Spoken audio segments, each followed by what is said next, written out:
welcome to ILFL Soccer Night. It's Monday night, and so we have all the roundup of football from Sunday in Tower Hamlets. I'm joined by my regulars on the left, Mrs. Ali and Mrs. Mia. Welcome. And then on my right, I've got Rubel and Shiraz. Welcome, gents. Thank you. Thank you. Tonight we'll be discussing all things to do with summer, but also to do with vets. As we know, we had the League Cup of the Vets League a few weeks back, and also the Challenge Cup. And we have winners of both of those competitions here. Weavers, who have won the League Cup, and Beaumont, who have won the Challenge Cup. Now, the Challenge Cup is something that we did new this year because there weren't enough games in the first, second division, and I think Beaumont have thoroughly enjoyed it. So, where better to start than Rashid and Beaumont? Yeah, first of all, if I can, let's just give credit to both Elite and Beaumont B team, who managed to get to the final. In particular to Elite, because they're a new team. Most of them haven't played football before competitively as adults or as vets. So for a team of a bunch of friends to get to the final, when we had such big clubs likes of Weavers, likes of Tower Hamlets, likes of Revive, who were favourites, to be honest. So credit to both teams, and I think for Beaumont Masters B, in the final, to be honest, the final itself we won 4-1. Elite didn't play the best of games. I know they played well in the quarter-final against Weavers, in the semi-final against other teams, but in the final they just lacked that experience. So I think they were a bit nervous, whereas Beaumont Masters, because we've done it before, yes, we were a B team, but most of us actually played in the A team and been in the league for a number of years. I think that came into it, and once we got the first goal, we were confident. But again, it's a good achievement for Beaumont Masters B team. It's a cup at the end of the day, and we weren't expecting it, so to get to the final to win it, it's a massive achievement. I think Rashid, has put it quite well. I think Elite have done really, really well in their first season to reach the final. Beaumont, we know, is an established club, so really it was to be expected, I suppose. But Weavers, what a fantastic season you guys have had. What's the difference this year from previous years? Well, as we can see, a change of players. We got some strong players coming from different sides. Yeah. And I got one of our best with me today, Rubel, who's a monster in defense. And the season would have been better, to be honest. I think the Challenge Cup, I thought, that should be more easy than, league title or the League Cup.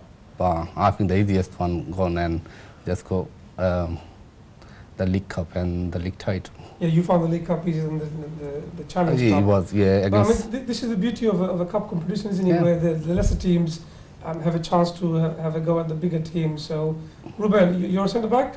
Yes, I am. I can tell from the size here. Yes. It's two of us. It was either football or rugby, so I went for the first. We'll start a rugby league very soon for us as well, don't worry. It's your first season, I believe, in Weavers. It is. And so where's your background? Where do you come from? I'm originally born and brought up in Camden, so I'm from kind of central London and kind of played at quite a high level all around Camden. We've played tournaments abroad in Sweden, Denmark, Holland. And it's kind of just been all throughout my life kind of thing, really. So we've kind of been the new acquisition, so to speak, to the Weavers team. I'd like to think we've made a difference this season. Well, I think you have, because you're one of only two teams to have done a double. Yeah, I mean, as both the brothers said, it's been a fantastic season. I think we were probably disappointed that we didn't do a treble. I think in hindsight, we probably could have changed a few things in that game. In the Challenge Cup when we went out in the semi-final. I think we should have reacted a bit more quicker, especially when they decided to park the bus and kind of step back. I think we should have really changed it. And we were literally throwing everything at it all game, and it just became to the point where it just got so difficult. We were chance on chance. And when we went to penalties, as you know, it's pot luck is 50-50. Absolutely. Okay, we'll come back to you, gents, and talk about your achievements and Weavers in general, because I know you've got bigger things coming in the near future. But onto the main man, Nanu, who's coordinating the Vets League. And Nanu, what a transformation from where we started 4 years ago to now. Tell us the journey from there to now to here, really. Just two words. Absolutely amazing. That's how I can explain it. We started off some 4 years ago with roughly around about 8 teams.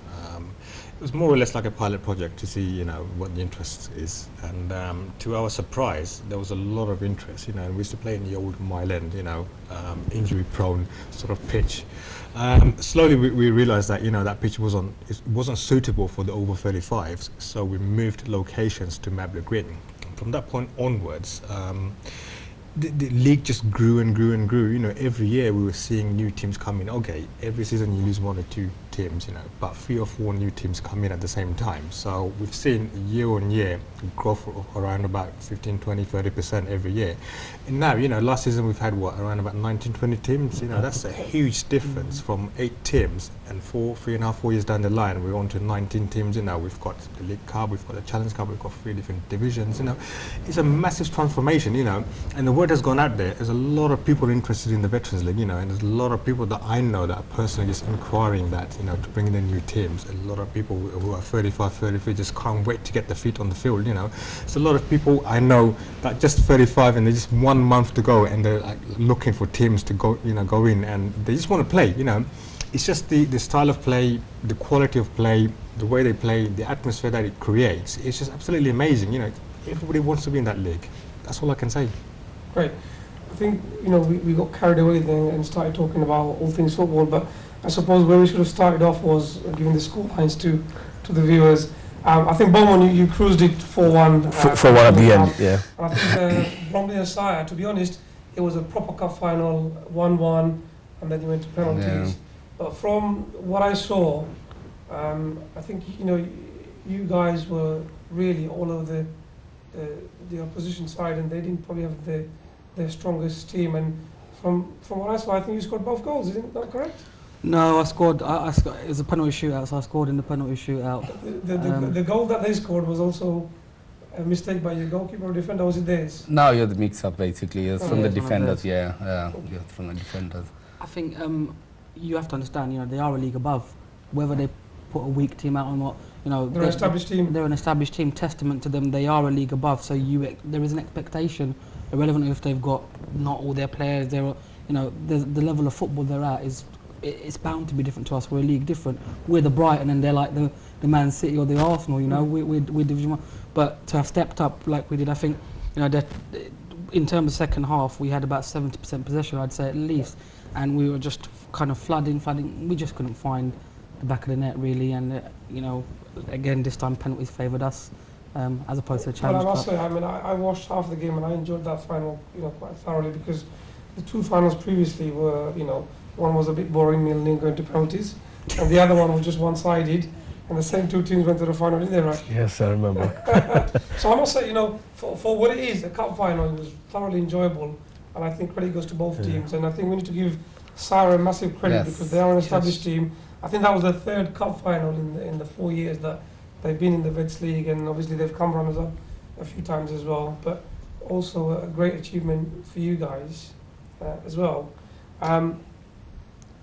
The League Cup this year, Rash, I think the Challenge Cup had more of a buzz than the League Cup itself. I think it did, because obviously we had so many new teams, especially in Division 2. We had so many new teams. I think except for Riverside, all the other teams were new. And with the added of established teams like Weavers and Revive, it added a bit of spice because they were the team to beat, or they were the favourites. So, but going back to your other point, I think Weavers and Sire had a tremendous season.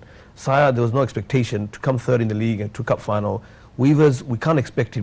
They got relegated last season, but we knew they're a good side. I thought they were the best team in Division 1. Rightly, they deserved to win. And to get to the final, I'm just a bit disappointed they couldn't go for the treble, because I think that was on. This was the season to get that. But I'm sure next season we'll see how they compare to the new Premiership sides and how they compete. And that will be interesting to see from the Weavers' point of view.